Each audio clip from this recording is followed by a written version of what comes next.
Pandian store சீரியல்ல அடுத்து வர எபிசோட்ல என்ன மாதிரியான ட்விஸ்ட் எல்லாம் இருக்க போகுதுங்கிறத இந்த வீடியோவில் பார்க்கலாம்.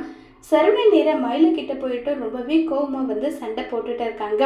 நான் சொன்னதுக்கு என் அப்பா அப்படிப்பட்டவர், என் அப்பா இப்படின்னு சொன்னியே பத்தியா 1100 ரூபாய் பணத்தை எடுத்திருக்காரு. நான் இப்பவே போயிட்டு என் அப்பா கிட்ட சொல்றேன். அவர் நிதானத்துல இல்ல, அந்த ஒரு காரணத்துக்காக போனா போகட்டும்னு விட்டேன். எந்த தப்பும் பண்ணாத. ஏன் மாமா உங்களால அவர்கிட்ட இப்படி எல்லாம் பேச்சு வாங்கணும்னு அவசியம் இருக்கா? நாளைக்கு பொழுது வெளியறதுக்குள்ள உன் அப்பா அந்த பணத்தை எடுத்துட்டு கொடுக்கணும். அப்படி இல்லையா பணத்தை தின்னாலும் தின்னுட்டு போறாங்க, போய் தொலையட்டும்னு சொல்லிட்டு விட்டுறேன். நான் தான் கல்லாவுல இருந்து பணத்தை எடுத்தேன்னு சொல்லிட்டு உன் அப்பா என் அப்பா கிட்ட உண்மையை சொல்லணும்ன்றாங்க.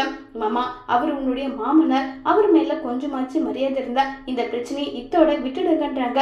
என் மாமா எந்த தப்பும் பண்ணாத போது அவர் எதுக்காக தண்டனை அனுபவிக்கணும்? அப்படிப்பட்ட அவசியமே கிடையாது. உங்க குடும்பத்துக்கெல்லாம் பாரபட்சம் பார்த்து நான் ஏமாந்தது போதும். இனிமே என்னால ஏமாற முடியாது.